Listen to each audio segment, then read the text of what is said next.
وَبِالْوَالِدَيْنِ احسانا، اور اپنے والدین کے ساتھ احسان کی روش اختیار کرو۔ قرآن میں مینلی بڑے بڑے 4 مقامات جو میں نے بتایا 10 کمانڈمنٹس میں، چاروں جگہ پر توحید کے بعد پہلا حق اللہ تعالیٰ نے ماں باپ کا رکھا ہے۔ یہاں پہ تو مختصر بات ہے، لیکن باقی جگہوں میں ملے گا کہ اگر والدین تجھے اکسائیں اس بات کے اوپر کہ تو اللہ کے ساتھ کسی کو شریک ٹھہرا، تو پھر ماں باپ کا بھی کہنا نہیں ماننا۔ یعنی ماں باپ کا حق بھی اللہ کے حق کے اندر ہے۔ دنیا میں معروف طریقے سے ان کے ساتھ چلنا ہے، ایون ماں باپ کافر بھی ہوں تو۔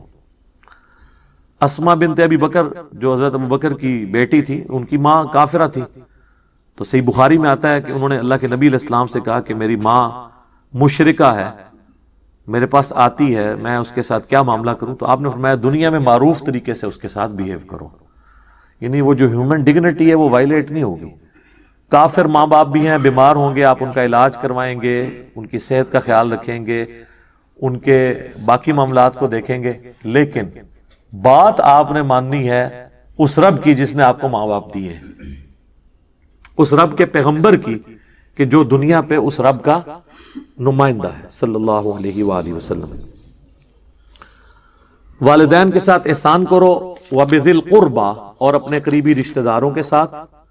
آپ دیکھیں گے قرآن میں ماں باپ کے بعد ہمیشہ رشتہ داروں کا ذکر ضرور آتا ہے پہلے نمبر پر، اس لیے کہ رشتہ داروں میں جیلسی فیکٹر ہوتا ہے، تو اللہ نے اسپیشلی کہا ہے کہ رشتہ داروں کے ساتھ ضرور اس نے شروع کرنا ہے۔ آپ کئی لوگ دیکھیں گے اپنے بہن بھائیوں کے ساتھ تو ان کی دشمنیاں چل رہی ہوتی ہیں اور یاروں دوستوں کو کھلا پلا رہے ہوتے ہیں، تو اسلام میں تو اس کی اجازت نہیں ہے۔ آپ کی زکوٰۃ کا بھی سب سے زیادہ حقدار آپ کے بہن بھائی ہیں۔ ماں باپ اولاد کو آپ زکوٰۃ نہیں دے سکتے، لیکن بہن بھائی کو تو زکوٰۃ لگتی ہے، پہلا حق ان کا ہے اگر وہ غریب ہے۔ وَالْيَتَامَى، اور جو یتیم ہیں جن کی پرورش کرنے والا کوئی نہیں ہے، وَالْمَسَاكِينَ، اور مسکین لوگ جو ہیں، وَالْجَارِ ذِي الْقُرْبَى، اور جو پڑوسی قریبی پڑوسی ہیں۔ اس کا ایک ترجمہ ہے قریبی پڑوسی، اور ایک ایسا رشتہ دار جو آپ کا پڑوسی بھی ہو، دونوں ترجمے درست ہیں۔ وَالْجَارِ الْجُنُبِ، اور ایسا پڑوسی جو دور کا ہے، رشتہ دار نہیں ہے، یعنی پڑوسی تو ہے لیکن رشتہ دار نہیں، یا وہ رشتہ دار ہے لیکن دور کا رشتہ دار ہے۔ یہ ترتیب بتائی جا رہی ہے کس طرح حق ہے ترتیب سے۔ وَالصَّاحِبِ بِالْجَنبِ، اور مجلس کے لوگ جو تمہارے دوست یار ہیں۔ دیکھیں دوست یاروں کا ذکر کس کے بعد آیا؟ ماں باپ، رشتہ دار، پھر قریبی رشتہ دار، پھر دور کے رشتہ دار، پھر دوست۔ اسے دوست پہلے ہونے میں الٹا ایک معاملہ چل رہا ہے۔ وابن السبیل، اور مسافر بھی۔ اگلے زمانوں میں تو مسافروں کے لیے بہت بڑی آزمائش تھی نا میرے بھائی، نہ تو کوئی موبی کیش تھا اور نہ کوئی ایزی پیسہ تھا۔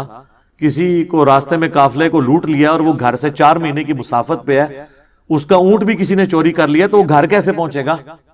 آپ ذرا امیجن کریں، سفر تو گھوڑوں اور اونٹ پہ ہوتا تھا۔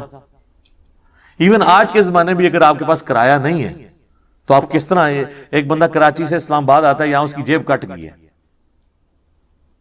اور پیسے بھی کسی سے وہ مانگ نہیں سکتا، پیچھے اس کا کوئی ہے نہیں جو اس کو دے، تو ظاہر ہے ادھر ہی وہ کسی سے مدد کے لیے کرے گا، مجھے کم از کم ٹکٹ تو لے دیں۔ تو اس لیے مسافر کا حق آج بھی اسی طریقے سے امپورٹنٹ ہے، لیکن اس میں یہ کرنا چاہیے جو پروفیشنلز ہیں نا، ان کو گاڑی میں بٹھا کے آنا چاہیے، ان کو پیسے نہ دیں ٹکٹ کے، کیونکہ زیادہ تر یہ فراڈیے بھی ہوتے ہیں نا۔ تو میں تو ایسے ہی کرتا ہوں، میں بس میں بٹھا دیتا ہوں اور کنڈکٹر کو کرایہ دیتا ہوں اور اسے کہتا ہوں کہ بھئی اس کے پاس کرایہ نہیں تھا تو میں دے رہا ہوں، اور اگر یہ اترنے کی کوشش کرے تو کرایہ تیرا،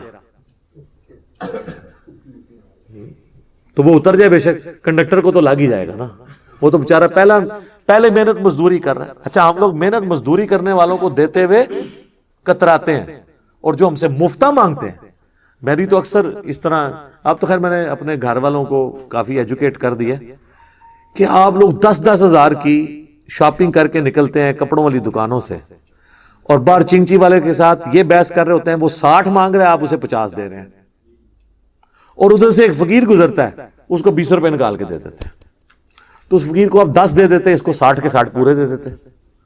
جو محنت مزدوری کر رہا ہے اس کا حق ہے.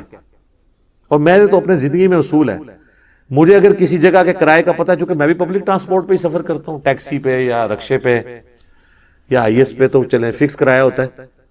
تو اگر اس نے پہلی دفعہ میں وہ کرایہ بتا دیا نا کہ یہ اتنا ہے, اور مجھے پتا ہے کہ اتنا ہی کرایہ ہے, میں کم بھی نہیں کرواتا. تو کئی بار لوگ ایک دم پریشان ہوتے ہیں.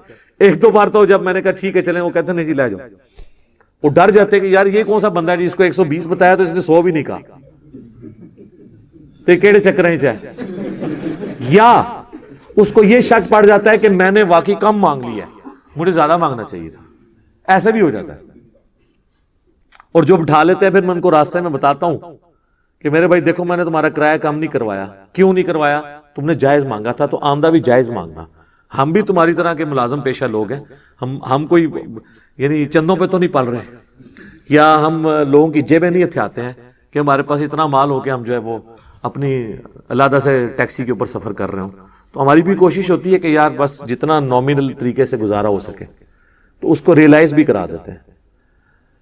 وما ملکت ایمانکم, اور جو تمہارے قبضے میں ہیں تمہاری لونڈیاں اور غلام, جو میں نے پہلے بھی عرض کیا کہ یہ سسٹم آبسلیٹ ہو چکا ہے, لیکن ان کے حقوق اپنی جگہ تھے. جو اور اس کو آج ماڈرن فارم میں آپ اس فارم میں سمجھ سکتے ہیں کہ ہر وہ چیز جو آپ کے انڈر آتی ہے, آپ کے گھر میں کام کرنے والے جو لوگ ہیں, اگرچہ وہ لونڈی اور کنیز کے نہیں, وہ آزاد لوگ ہیں, لیکن بہرحال وہ آپ کے انڈر تو آتے ہیں, تو آپ ان کی بھی ضرورتوں کا خیال رکھیں. اور اس حوالے سے میں کہوں گا کہ دنیا میں خوش نصیب ترین ملک جو ہے نا وہ پاکستان ہے. پاکستان میں غریب لوگ تو چل ہی چیریٹی کے اوپر رہے ہیں. یہاں پر یعنی لوگ اپنے گھر میں کام کرنے والوں کے ساتھ بہت زیادہ حسن سلوک کرتے ہیں. اگر گھر والوں میں سے کوئی باہر سے آتا ہے تو وہ اپنے گھر میں کام کرنے والی جو عورتیں ہیں ان کے لیے بھی کوئی نہ کوئی گفٹ لے کے آتا ہے, ان کو بھی کچھ نہ کچھ کپڑے لے کے دے دیتے ہیں. کل کو ان کے بچیوں کی شادیاں ہوتی ہیں تو پھر وہ جن گھروں میں کام کرتی ہیں وہ پھر ان کو ہیلپ آؤٹ کرتے ہیں. اور یہ آلموسٹ ہر جگہ ہو رہا ہے, اور یہ ہمارے اس معاشرے کی خوبصورتی ہے, اس کلچر کی خوبصورتی ہے, اور اسلام کی دین ہے یہ کہ ظاہر ہے کہ خرچ تو وہی کرتا ہے جسے امید ہو آخرت میں ملنے کی, لیکن اس میں یہ چیز ہونی چاہیے کہ آپ اپنے ملازم کو زکوٰۃ اس نیت سے نہیں دے سکتے کہ اب یہ میرے ساتھ ضرورت سے بڑھ کے اس نے سلوک کرے چونکہ میں نے اسے زکوٰۃ دی ہے. زکوٰۃ اللہ کا حق تھا آپ پر, وہ اگر آپ اپنے ملازم کو دیتے ہیں نا تو اس کے اگینسٹ آپ اگر اس سے یہ تمنا کریں گے نا کہ اس کے اگینسٹ وہ میرے ساتھ زیادہ لائلٹی شو کرے, آپ کی زکوٰۃ فارغ ہوگی, وہ نئے سرے سے دینی پڑ جائے گی. ملازمین کو زکوٰۃ دینے والا معاملہ بڑا خطرناک ہو جاتا ہے. ایک لمحے کے لیے بھی آپ کو یہ خیال آ گیا, چلے دل میں وسوسہ آنا اس پہ گرفت نہیں ہے, لیکن آپ نے اسے ایگزیکیوٹ کر دیا, اسے ڈانٹ دیا کہ تم نے میں فریج لے کے دیتا سی, تو فریج تو آپ نے لے کے دیا تھا زکوٰۃ کے پیسوں کا, تو اس پہ احسان کیسا؟ وہ تو آپ پہ احسان ہے اس کا کہ اس نے لے لیے, تاکہ آپ نے اللہ کا ایک فرض پورا کر لیا. تو ملازمین کو زکوٰۃ دیتے وقت یہ خطرہ لاحق رہتا ہے کہ ہر وقت کہ کہیں آپ کی بدنیتی آگے بیچ میں تو وہ فرض ہی فارغ ہو جائے گا, نئے سرے سے دینی پڑ جائے گی. یہ پھر اپنا خود بخود محاسبہ کرنا ہوگا. بعض لوگ یہ کرتے ہیں پھر اس کے اگینسٹ ان سے ڈبل مزدوریاں کروا رہے ہوتے ہیں, اور ظاہر ہے وہ تو بیچارہ پسا ہوا طبقہ ہے تو انہوں نے تو کرنا ہی کرنا ہے. تو لہٰذا حسن سلوک والا معاملہ ان کے ساتھ ضرور کریں. اکثر لوگ پوچھتے ہیں, ہاں جو غیر مسلم آپ کے گھروں میں کام کر رہے ہیں ان کو آپ اپنی زکوٰۃ نہیں دیں, لیکن صدقہ اور خیرات ان کو دے سکتے ہیں, عام صدقہ اور خیرات, اور آپ کو ثواب بھی ہوگا اس کے اوپر. زکوٰۃ اسپیسیفکلی مسلمانوں کا حق ہے کہ پہلے ان کو دی جائے. البتہ اگر مسلمان امیر ہو جاتے ہیں یا ان کی بیسک نیڈز پوری ہو جاتی ہیں پھر آپ غیر مسلم کو بھی زکوٰۃ دے سکتے ہیں. ان کو کہا جاتا ہے مؤلفۃ القلوب, تالیف قلب کے لیے ایسے لوگوں کو زکوٰۃ دینا تاکہ وہ اسلام کی طرف مائل ہوں, تو ان کو بھی زکوٰۃ پھر دی جا سکتی ہے. لیکن یہ اس صورت میں جب مسلمانوں سے آپ فارغ ہو بیٹھے, یہ نہیں ہے کہ مسلمان ذلیل ہو رہے ہیں اور آپ غیر مسلموں کو زکوٰۃ دے رہے ہیں. پہلا حق ان کا ہے کہ ان کو زکوٰۃ دی. باقی جو عام جتنی بھی نفلی عبادات ہیں, چاہے قربانی کا گوشت ہو, صدقہ اور خیرات ہو, عقیقے کا کھانا ہو, عام جو نظر نیاز اللہ کی راہ میں آپ دیتے ہیں, 11ویں نہیں اللہ کے لیے جو, وہ سب کی سب آپ غیر مسلم کو بھی دے سکتے ہیں, اس کو بھی کھلانے کا ثواب ہے. قرآن میں دیکھیں جگہ جگہ آتا ہے نا کہ مساکین کو کھانا کھلاؤ، کبھی نہیں ساتھ آئے گا کہ مسلمان مسکین ہو یا غیر مسلم، کیٹاگوریکلی، وہ بھی اللہ کی مخلوق ہے. ٹھیک ہے. اور اوائل اسلام میں تو جن لوگوں نے اسلام قبول کیا ہے وہ اسلام کی انہی اخلاقی رویوں کی وجہ سے کیا ہے نا، کہ عرب کے معاشرے کے اندر جہاں پہ غلاموں کی کوئی عزت نہیں تھی، وہاں پہ ایک شخص یہ آواز بلند کرتا ہے کہ جو خود کھاتے ہو وہی ان کو کھلانا ہوگا، جو خود پہنتے ہو وہی ان کو پہنانا ہوگا. اس لیے تو نبی الاسلام پہ پہلے غلام ایمان لے آئے تھے کہ ہمارے حقوق کی آواز کسی نے بلند کی ہے. وہ چیز جو مسلمانوں کا ترہ امتیاز تھی اور لوگوں کے اسلام قبول کرنے کا سبب تھی،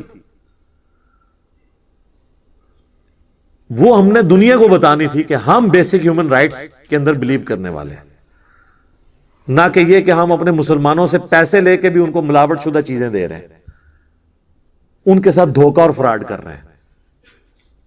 بالکل الٹ ہو چکا ہے نا کام.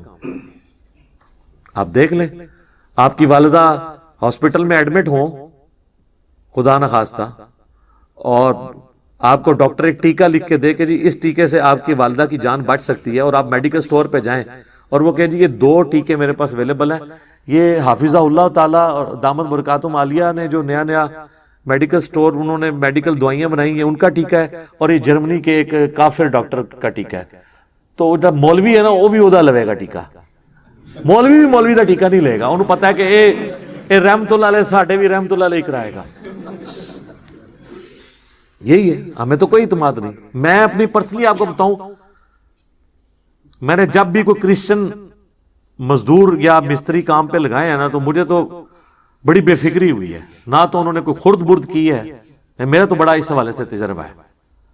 تو کتنا شرم کا مقام ہے کہ ہم مسلمان ہو کے، یعنی جنہوں کہتے ہیں آرڈر ہم ہی کر دینے، پیسے لے کے بھی اس کو حلال نہیں کرتے.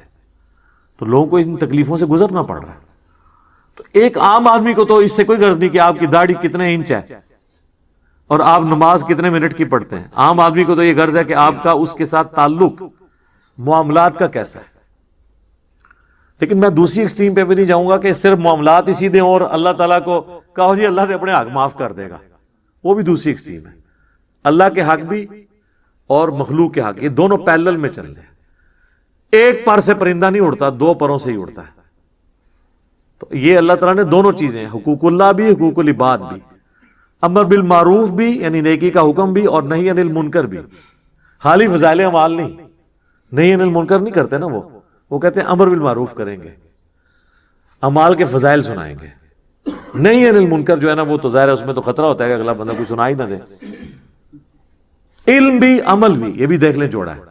خالی علم بھی کوئی چیز نہیں، خالی عمل بھی کوئی چیز نہیں جب تک علم کی بنیاد پہ نہ ہو. جامع ترمذی میں حدیث ہے، جو شخص بھی یونس علیہ السلام کی دعا کے ساتھ اللہ کی طرف متوجہ ہوا اللہ تعالیٰ اسے محروم نہیں لوٹائے گا. لا الہ الا انت سبحانک انی من الظالمین. اور قرآن میں بھی ہے کذالک ننجی المؤمنین، ہم مومنین کو بھی نجات دیں گے جس طرح یونس کو دی تھی اس دعا کی برکت. میرا تو کلپ ہے مصیبت اور پریشانی سے بچاؤ کے 3 وظائف، اس میں سے ایک وظیفہ یہ ہے، دوسرا حسبنا اللہ و نعم الوکیل، تیسرا یا حی یا قیوم برحمتہ. صبح و شام کے اذکار جو ہیں وہ اگر فرض نماز سے پہلے کر لیے جائیں تو فجر کا وقت داخل ہونے کے بعد صبح کے اذکار کر سکتے ہیں آپ. ٹھیک ہے جی، ختم سحری کے فوراً بعد، چاہے فجر پڑی ہو، کیوں؟ وہ صبح کے اذکار ہیں. ٹھیک. اور شام کے اذکار، چونکہ شام کے اذکار ہیں، آپ غروب آفتاب سے پہلے کر لیں، سب سے افضل وقت وہ ہے. ورنہ آپ مغرب کے بعد کر لیں، افضل وقت یہ ہے کہ مغرب سے پہلے کریں. شام کے اذکار ہیں وہ رات کے نہیں ہیں، مغرب میں تو رات شروع ہو جاتی ہے. فی النار. اعوذ باللہ السمیع العلیم من الشیطان الرجیم من ہمزہ ونفخہ ونفثہ. بسم اللہ الرحمن الرحیم. رب اشرح لی صدری ویسر لی امری واحلل عقدۃ من لسانی یفقہوا قولی. بسم اللہ الرحمن الرحیم. ان اللہ وملائکتہ یصلون علی النبی یا ایہا الذین آمنوا صلوا علیہ وسلموا تسلیما. اللہم صل علی محمد وعلی آل محمد كما صليت على إبراهيم وعلى آل إبراهيم إنك حميد مجيد. اللهم بارك على محمد وعلى آل محمد كما باركت على إبراهيم وعلى آل إبراهيم إنك حميد مجيد. اللهم ربنا آتنا في الدنيا حسنة وفی الآخرۃ حسنۃ وقنا عذاب النار ربنا آتنا من لدنک رحمۃ وہیئ لنا من امرنا رشدا لا الہ الا انت سبحانک انی کنت من الظالمین حسبنا اللہ ونعم الوکیل یا حی یا قیوم برحمتک استغیث ولا حول ولا قوة الا باللہ العلی العظیم آمین۔ الحمدللہ آج 15 جون 2025 کو سنڈے کے دن ہماری یہ قرآن کلاس نمبر 219 نمبر کی اسٹوڈیو ریکارڈنگ ہونے جا رہی ہے۔ آج انشاءاللہ تعالی ہم سورۃ الانبیاء سورت نمبر 21 سے سٹارٹ کریں گے۔ آج پارہ نمبر 17 کا بھی آغاز ہو رہا ہے اور پہلی سورت الانبیاء ہے۔ قرآن حکیم میں اس کا نمبر 21 ہے اور یہ مکی صورتوں میں سے ایک صورت ہے، اور مکی صورتوں کا جو اسلوب ہے وہ عقیدہ توحید سے متعلق ہے، فکر آخرت سے متعلق ہے۔ اس میں بھی اسپیسیفکلی آخرت میں اللہ تعالیٰ جو انسانوں کو اٹھائے گا اس کے حوالے سے ڈسکشن ہے، اور مختلف انبیاء کرام علیہ السلام سے متعلق جو ان کو مختلف قوموں میں بھیجا گیا، ان کے جو حالات و واقعات مختلف جگہ قرآن پاک میں رپورٹ ہوئے، کمبائنڈ فارم میں آپ کو یہاں پر ملیں گے۔ اسی نسبت سے اس کا نام سورۃ الانبیاء ہے۔ اس میں حضرت ابراہیم علیہ السلام کا ذکر خیر بھی ملے گا، عیسیٰ علیہ السلام کا، سیدہ مریم کا، اور باقی انبیاء کرام کا۔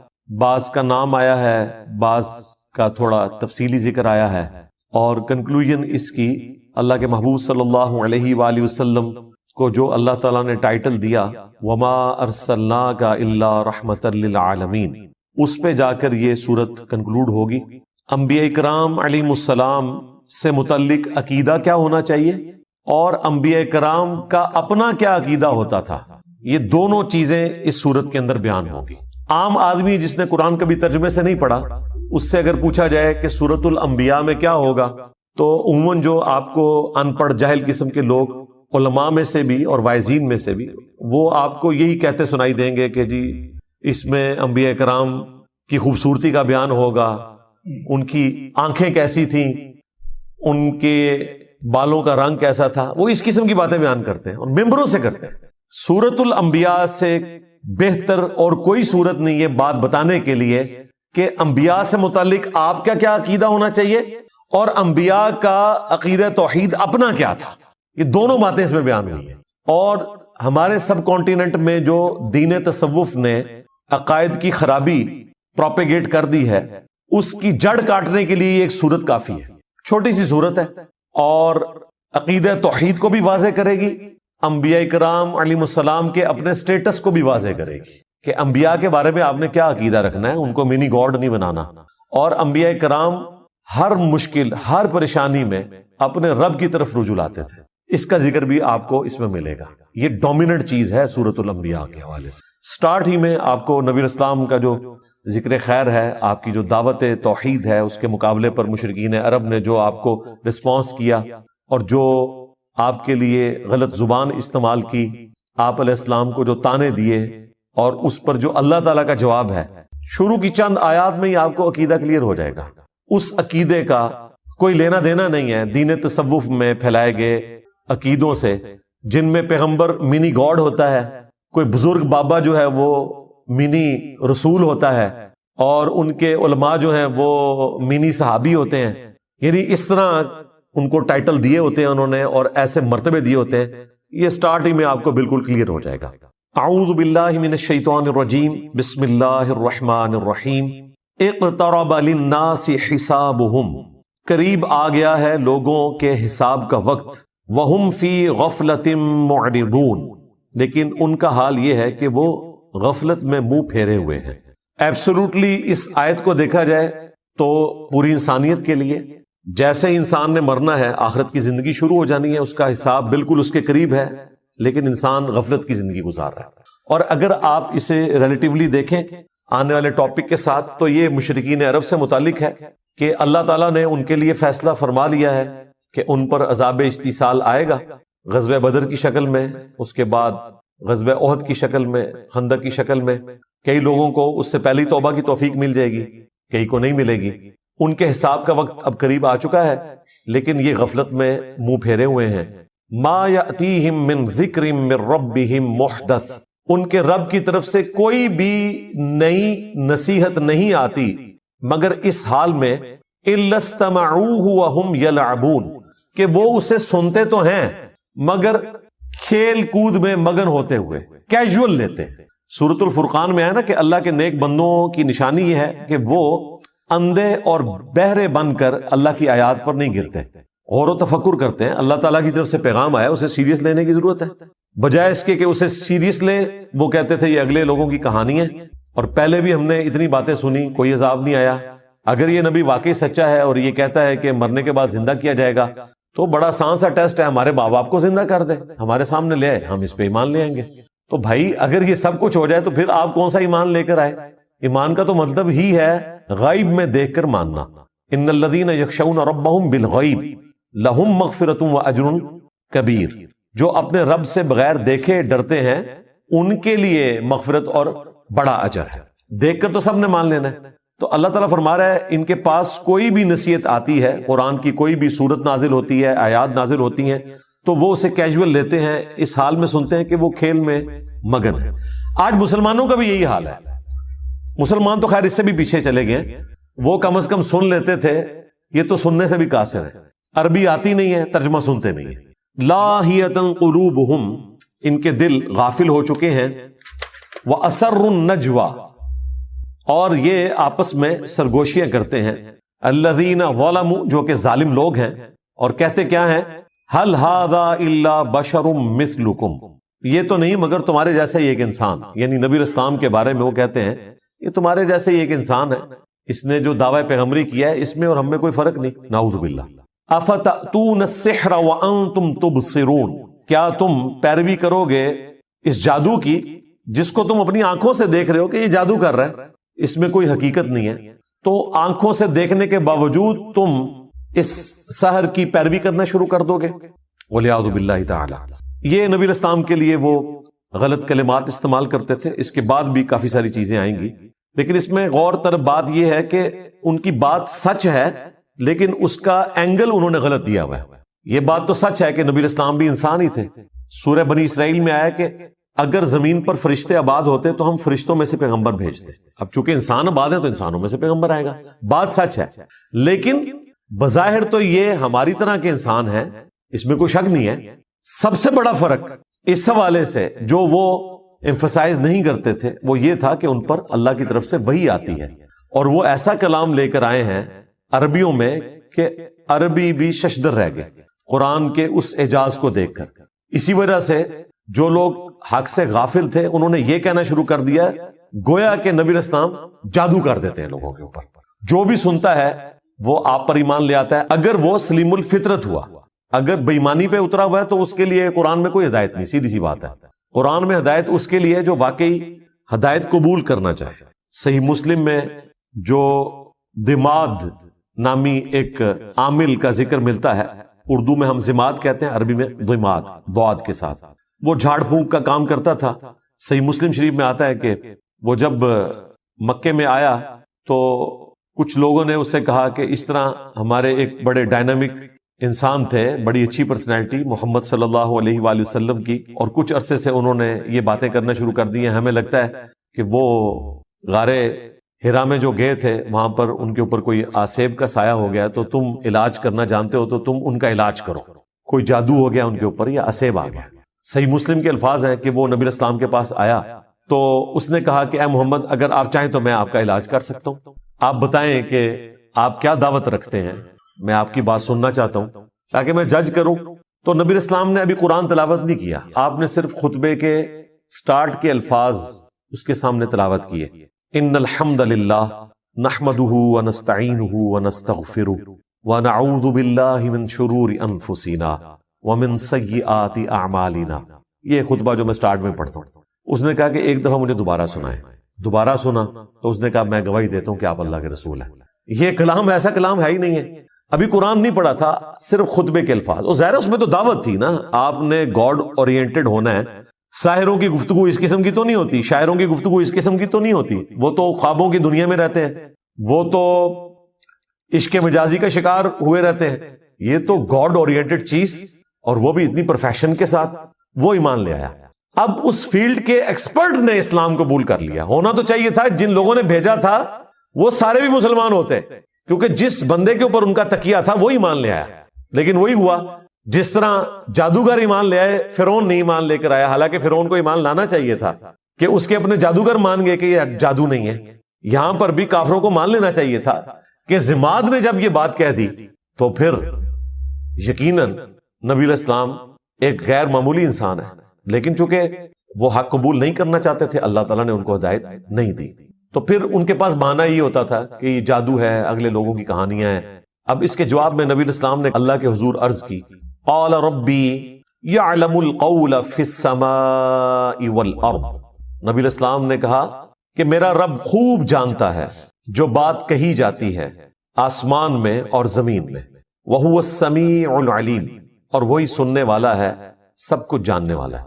یعنی نبی علیہ السلام نے اپنے غم کی فریاد اپنے رب کے حضور رکھی، اور مشرکین عرب سے کہا کہ یہ جو کچھ تم باتیں کر رہے ہو نا میرے بارے میں، میرا رب خوب جانتا ہے، اسے تو پتا ہے کہ میں اللہ کا پیغمبر ہوں، ہر چیز سے وہ واقف ہے۔ بل قالوا اضغاث احلام، بلکہ وہ یہ بھی کہنا شروع ہو گئے کہ یہ پریشان خواب ہیں، بل افتراہ، بلکہ یہ خود سے انہوں نے گھڑ لیا ہے، بل ہوا شاعر، نہیں بلکہ یہ شاعر ہے، خود بھی ایک بات کے اوپر قائم نہیں ہے۔ دیکھیں اگر کسی شخص کو یہ پتا چل گیا کہ یہ سامنے والا بندہ کیا ہے تو وہ بار بار اپنا بیان تو نہیں بدلتا۔ تم نے ساحر کہا، چیپٹر کلوز کرو، نہیں تسلی نہیں ہوئی کیونکہ جھوٹ کہا ہوا تھا نا۔ کسی کو یہ لولی پاپ دے دیا کہ ان کو خواب آتے رہتے ہیں، وہ یہ بیان کرتے ہیں۔ بعض جگہ پہ آیا کہ یہ اساطیر الاولین ہے، اگلے لوگوں کی کہانیاں بیان کرتے ہیں۔ اچھا، بعض لوگوں کو انہوں نے کہا کہ انہوں نے اللہ پر جھوٹ باندھ دیا، اور بعض کو کہا کہ یہ شاعر ہے۔ اب اتنے زیادہ بیانات، جادوگر، دیوانہ، اگلے لوگوں کی کہانیاں، پریشان خواب، جھوٹ گھاڑ لیا ہے، شاعر ہیں، مجنون ہیں، یعنی یہ 7 تو میں نے انگلیوں پہ آپ کو گنوا دی گالیاں جو وہ دیا کرتے تھے اپنے نظام میں۔ اب اس کے اگینسٹ نبی علیہ السلام کو نبوت ثابت کرنے کے لیے وہ ڈیمانڈ کیا رکھ رہے ہیں؟ فَلْيَأْتِنَا بِآیَةٍ كَمَا أُرْسِلَ الْأَوَّلُونَ، اگر واقعی یہ پیغمبر ہے نا تو یہ اس طرح کے معجزات کیوں نہیں لے کر آتا جو معجزات اگلے لوگوں کو، اگلے پیغمبروں کو دیے گئے تھے۔ یعنی یہ ہمیں خود ہی بتاتا ہے کہ موسیٰ علیہ السلام کے پاس عصا کا معجزہ تھا، وہ اژدہا بن جاتا تھا، عیسیٰ علیہ السلام مردوں کو زندہ کر دیتے تھے، تو اس قسم کا کوئی معجزہ یہ ہمیں بھی کر کے دکھائے، ہم مان لیں گے۔ اچھا، یہاں تک اگر بات دیکھی جائے تو لاجیکلی ان کی بات درست ہے کہ جو پیغمبر عوام کے سامنے اگلے انبیاء کے واقعات بیان کر کے اور ان کے معجزات بتا کر دعوی نبوت کر رہے ہیں، تو اس کا منطقی نتیجہ یہ ہے کہ اس کے مخاطبین اس سے کہیں کہ اچھا یہ جو آپ بتا رہے ہیں آپ بھی کر کے بتائیں نا، تو ہم آپ پر ایمان لے آئیں گے۔ تو یہ ڈیمانڈ کوئی غلط نہیں تھی ان کی، لیکن اللہ کا فیصلہ کچھ اور تھا۔ اللہ تعالیٰ نے اس کے جواب میں کیا فرمایا؟ اس جگہ پر ہر جگہ جواب ڈیفرنٹ آئے گا، یہاں پر کیا جواب آیا؟ ما آمنت قبلہم من قریۃ اہلکناہا، ان سے پہلے جو بستیاں ہلاک کر دی گئیں ان کے رہنے والے بھی ایمان نہیں لے کر آئے تھے۔ افہم یؤمنون، تو کیا اب یہ لوگ ایمان لے آئیں گے؟ یعنی اللہ تعالیٰ نے اپنا ایک رول بتا دیا کہ اگلے انبیاء کے ماننے والوں کی ڈیمانڈ کے اوپر ہم نے منہ مانگے معجزات دکھائے، تو اس کا اینڈ رزلٹ یہی نکلا کہ ایمان وہ نہیں لے کر آئے۔ تو ان کے ساتھ بھی یہی ہونا ہے، اگر ہم نے ان کا منہ مانگا معجزہ دکھا دیا تو یہ ایمان نہیں لائیں گے۔ لیکن اس کے بعد رزلٹ کیا نکلے گا؟ وہ سورہ بنی اسرائیل میں اللہ تعالیٰ نے جب 9 معجزات کا ذکر کیا جو نبی علیہ السلام سے وہ ڈیمانڈ کرتے تھے، انہوں نے ایک پوری لسٹ ان کو پیش کی تھی کہ آپ آسمان پر چڑھ کر بتائیں، ہمارے سامنے چڑھے اور ہمارے سامنے آپ کتاب لے کر اترے، ہم مان لیں گے۔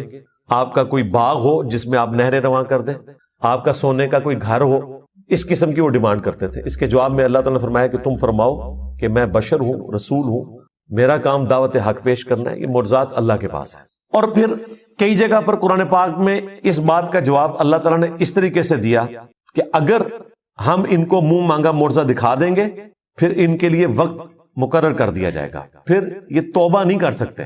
اگر ایمان نہیں لائیں گے تو ہلاک کر دیے جائیں گے، جس طرح کے اگلے لوگ ہلاک کر دیے گئے۔ سورۃ المائدہ کے اینڈ میں بھی آتا ہے نا، جب عیسی علیہ السلام کے ماننے والوں نے کہا نا کہ آپ آسمان سے ہمارے لیے کھانا نازل ہونے کی دعا کریں، تو عیسی علیہ السلام نے کیا کہا تھا کہ اگر تمہیں یہ منہ مانگا معجزہ دکھایا گیا اور یہ کھانا نازل ہوا اور پھر جس نے انکار کیا، پھر اللہ تعالیٰ کی طرف سے عذاب آئے گا۔ یہ اللہ تعالیٰ نے فرمایا کہ میری طرف سے اعلان ہے، ان کو سنا دو۔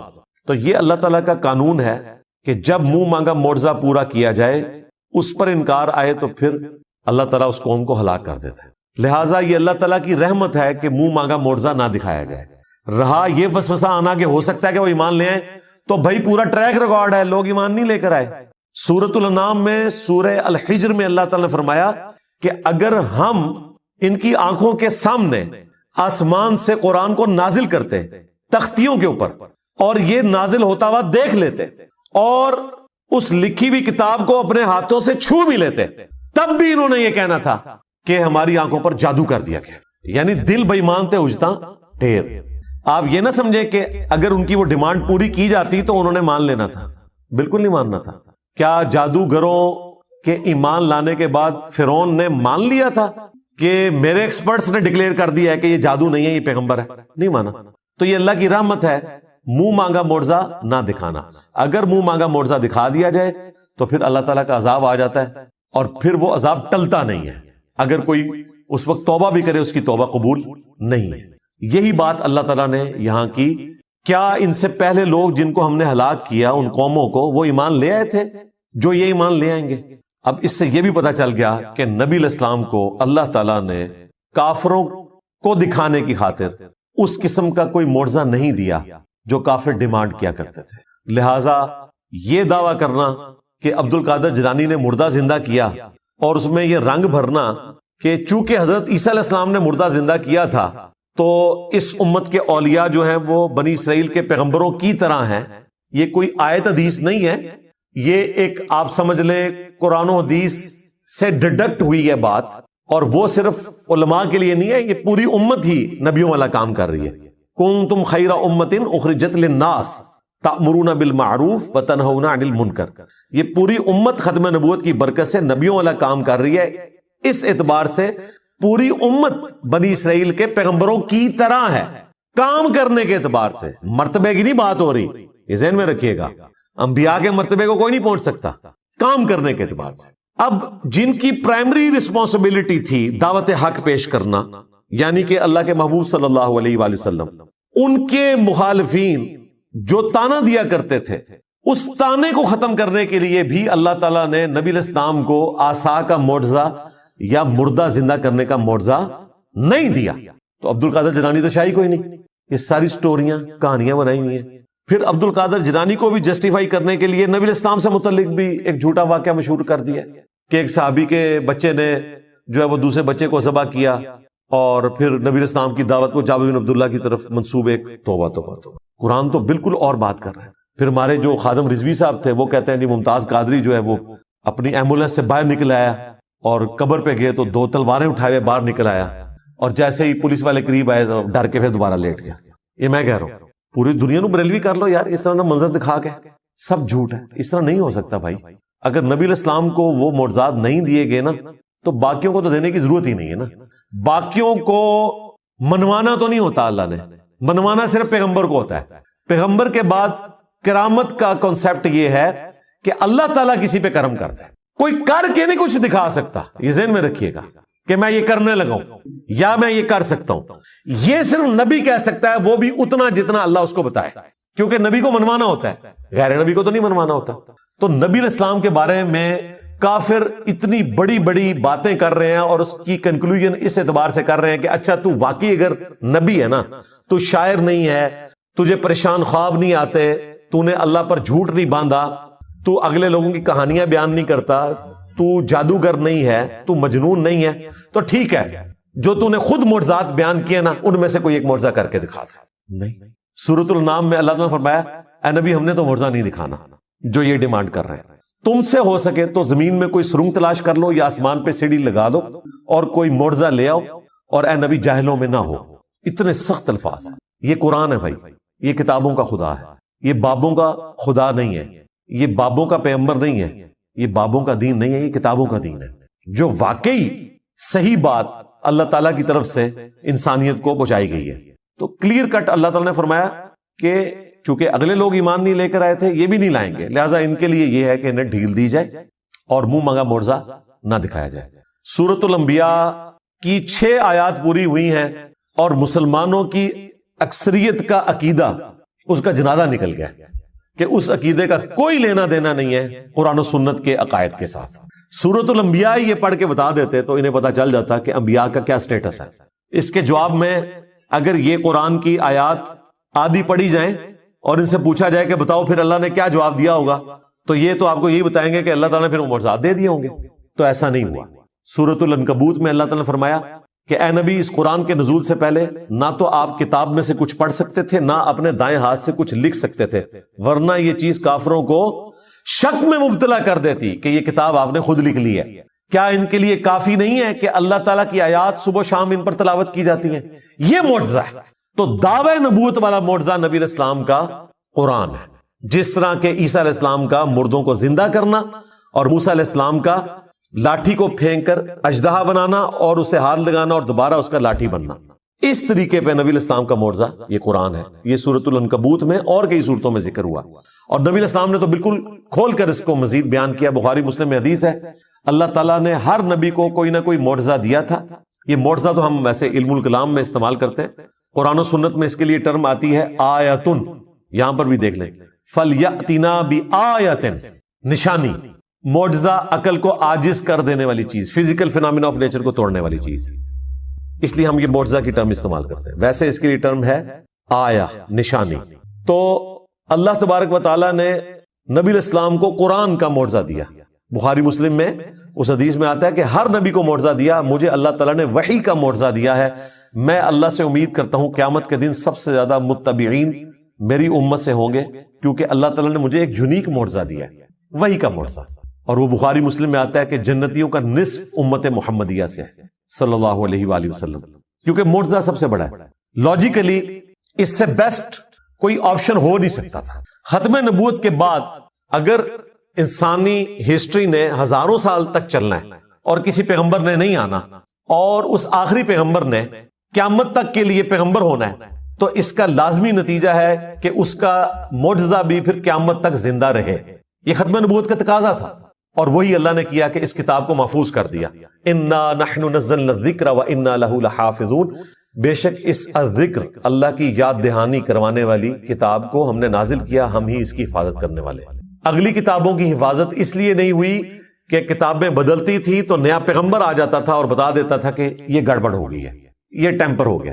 اب چونکہ پیغمبر نے نہیں آنا، ختم نبوت ہو چکی ہے، اب بھی اگر کتاب بدل جاتی تو ہم سارے جنتی ہو جاتے، ہمارے پاس سب سے بڑا بہانہ آ جاتا کہ یا اللہ ہمارے پاس تو پیغمبر بھی کوئی نہیں، اور پیغمبر جو کتاب چھوڑ کر گئے تھے وہ تبدیل ہوگی، ہم کہاں سے ہدایت حاصل کرتے۔ اس لیے اللہ تعالیٰ نے اس کتاب کو محفوظ کیا۔ یہ قیامت تک کے لیے نبی علیہ السلام کا معجزہ ہے۔ 2 خصوصیات ہیں رسول اللہ کی ایسی جو آپ کو ممتاز کرتی ہیں باقی انبیاء سے، ویسے تو بہت ساری ہیں، یہ ڈومیننٹ۔ ایک آپ علیہ السلام کا معجزہ کتاب کی شکل میں ہے، اگلے انبیاء والا معجزہ نہیں ہے۔ ویسے آپ کے معجزات بخاری مسلم میں رپورٹ ہوئے، کبھی مبارک انگلیوں سے پانی کے چشمے جاری ہوئے، لیکن وہ صرف صحابہ کے اندر، ان کے ایمان میں اضافے کے لیے۔ یہ کبھی نہیں ہوا کہ آپ نے کافروں کو کہا ہو کہ یہ دیکھو میں اپنی انگلیوں سے پانی کے چشمے جاری کرنے لگا ہوں۔ میں آپ کو دعوے سے کہتا ہوں کہ یہ اتنا بڑا معجزہ تھا کہ شاید چند لوگوں کی قسمت بدل جاتی، لیکن اللہ نے کہا کہ ان کی مرضی کا میں نے معجزہ بتانا ہے، ان کے سامنے نہیں ہوگا۔ ہاں، یہ جتنے معجزات آئے ہیں یہ مسلمانوں کے سامنے ہوئے ہیں۔ مسلم شریف میں آیا کہ 2 درخت اپنی جڑوں سے اکھڑے نبی علیہ السلام کے اشارہ کرنے پہ، اور وہ مل گئے، نبی علیہ السلام رفع حاجت کے لیے اس کے پیچھے گئے، اور پھر دوبارہ سے وہ اپنی جگہ پر چلے گئے۔ صحیح بخاری میں آیا کہ عبداللہ ابن مسعود کہتے ہیں ہم حضور کے ساتھ بعض اوقات کھانا کھاتے تھے تو لقمے میں سے اللہ کی تسبیح کی آواز آتی تھی۔ اسی طریقے سے صحیح بخاری میں آیا نبی علیہ السلام کو ملنے کے لیے اصحاب آئے، آپ نے ان کو ایک لاٹھی دی جو ٹارچ کی طرح روشن ہو گئی، اور جب وہ ایسی پگڈنڈی پر پہنچے جہاں سے راستہ مختلف تھا تو اس کے پھر 2 حصے ہو گئے، آدھی روشنی ان کے ساتھ چل پڑی، آدھی ان کے ساتھ۔ تو اس طرح کے معجزات نبی علیہ السلام کی مبارک زندگی میں صحابہ کے ساتھ بھی ہوئے ہیں، لیکن وہ صحابہ کی کرامت نہیں ہے، نبی علیہ السلام کا معجزہ ہے۔ صحیح بخاری میں آیا کہ ایک صحابی جن کو کافروں نے قید کر دیا تھا، ان کے لیے انگوروں کا ایک خوشہ آ گیا اور وہ کھا رہے تھے، اور جن لوگوں نے قید کیا وہ ایک دم پریشان ہو گئے، اللہ تعالیٰ کی طرف سے غیبی مدد آئی۔ صحیح بخاری میں آتا ہے ایک صحابی کو جب بے دردی سے شہید کیا گیا، ان کی لاش کی حفاظت کے لیے بہت زیادہ بھیڑیں آ گئیں، مکھیاں، شاید کی مکھیاں یا دوسری، اور ان کی لاش کی بے حرمتی نہیں ہونے دی۔ دوسری طرف حضرت حمزہ کی لاش کی بے حرمتی ہوگی۔ تو اللہ تعالیٰ جب چاہتا ہے اس طرح کی چیزیں دکھاتا ہے۔ نبی الاسلام کی مبارک زندگی میں جو صحابہ کرام کے ساتھ اس قسم کے واقعات ہیں نا، وہ نبی الاسلام کے معجزات ہیں۔ آپ کے دنیا سے جانے کے بعد صرف معجزہ یا کرامت یہ ہے کہ کوئی شخص دعا کرے اور اللہ تعالیٰ اس کی دعا قبول کر لے، اور وہ بھی فزیکل فینومینا کے اندر۔ یہ ذہن میں رکھیے گا۔ جس طرح دلائل النبوہ امام بیہقی کی کتاب میں آتا ہے کہ انس ابن مالک کے کسان نے کہا کہ اس دفعہ بارشیں نہیں ہوئی ہیں، لگتا ہے کہ ہم قحط کا شکار ہوں گے، تو انہوں نے اپنی زمین میں کھڑے ہو کر دعا کی، اور تھوڑی دیر بعد جب واپس آئے تو کسان سے کہا کہ چیک کرو بارش ہوئی ہے کہ نہیں، تو وہ گیا تو بارش شروع ہوگی صرف ان کی زمین کے اوپر۔ تو یہ فزیکل فینومینا آف نیچر ہے نا، بارش ہونا فزیکل فینومینا ہے، صرف دعا قبول ہوئی کہ اللہ تعالیٰ نے بادل بھیج دیے۔ تو کر کے دکھانا اس طرح کی کوئی کرامت نہیں۔ یہ تخت بلقیس کا واقعہ بھی ہم بھی اسے سمجھانے کے لیے کبھی کبھار کرامت کہہ دیتے ہیں، ایکچولی وہ کرامت کوئی نہیں ہے، وہ تو دعویٰ ہے۔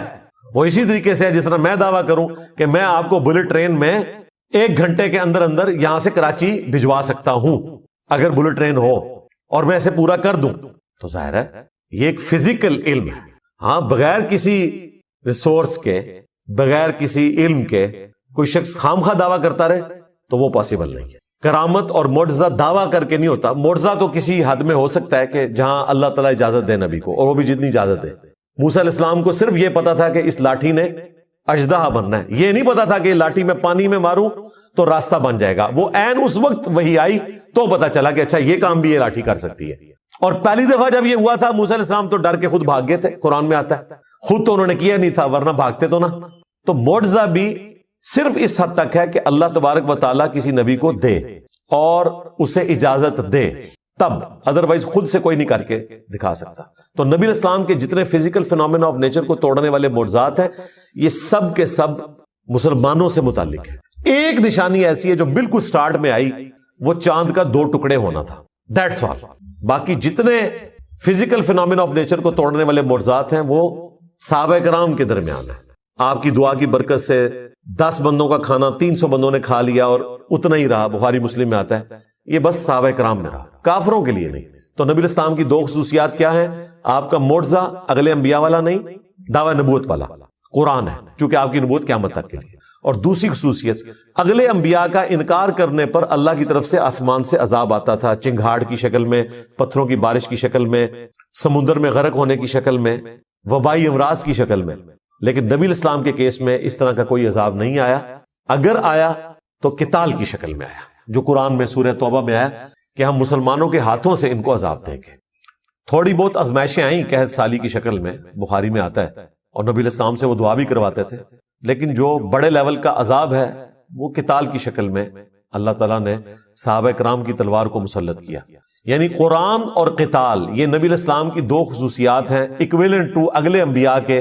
وہاں پر اللہ کی طرف سے عذاب استحصال آتا تھا اور فزیکل فینومینا آف نیچر کو توڑنے والے معجزات دیے جاتے تھے۔ نبی الاسلام کو عذاب استحصال قتال کی شکل میں دیا گیا مخالفین کے اوپر، اور قرآن کی شکل میں قیامت تک کے لیے معجزہ دیا گیا۔ آج عیسیٰ علیہ السلام کا معجزہ کوئی دکھا نہیں سکتا، نہ اس کی کوئی ویڈیو موجود ہے۔ موسیٰ علیہ السلام کے معجزے کی ویڈیو موجود نہیں ہے۔ ہم ان معجزات کو برحق سمجھتے ہیں قرآن کے کہنے کے اوپر۔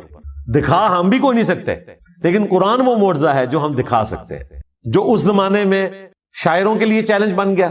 آج سائنس کے اعتبار سے معجزہ ہے کہ کئی ایک ڈسکوریز جو 20ویں صدی میں آ کر ہوئی ہیں، ان کا ذکر اس زمانے میں اس کتاب میں موجود ہونا، اس کا جواب صرف یہ ہو سکتا ہے کہ یہ کریٹر آف دی یونیورس کی طرف سے کتاب بھیجی گئی ہے، اور کوئی جواب نہیں ہو سکتا۔ ابھی تو اس کے اندر جو میتھمیٹیکل چیزیں ہیں وہ ہمارے ایک بھائی نے اگلے دن ہائی لائٹ کی ہیں، میں نے ان سے پھر فون پہ بھی بات کی، وہ ایک ایتھیسٹ کے ساتھ گفتگو کر رہے تھے صرف سورۃ الکوثر کے اوپر۔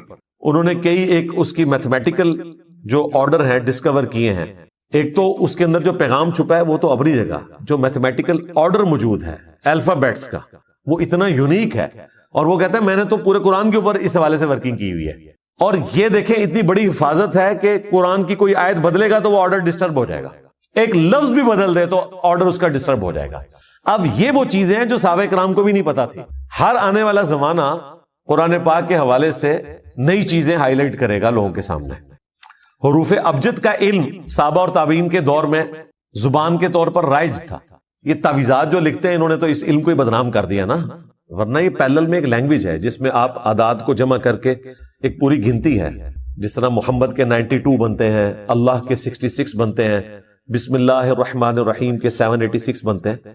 ان ڈیجٹس کو یوز کر کے بھی قرآن پاک کے حوالے سے کئی ساری چیزیں ملتی ہیں جو آج لوگوں نے اس کے اوپر ایکسپیریمنٹس پرفارم کیے ہیں. اس طریقے سے قرآن حکیم کا اعجاز کہ اس کی صورتیں جوڑوں کی شکل میں نازل ہوئیں, یہ چیزیں تو ابھی آ کے لوگوں نے ایکسپلور کی نا.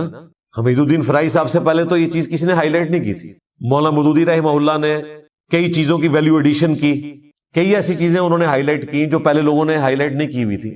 تو ہر آنے والا زمانہ قرآن پاک کے حوالے سے کوئی نہ کوئی ایسی نئی چیز بتاتا ہے کہ جو انسان کو حیران کر دیتی ہے کہ یہ ایک غیر معمولی کلام ہے. تو یہ معجزہ قیامت تک کے لیے.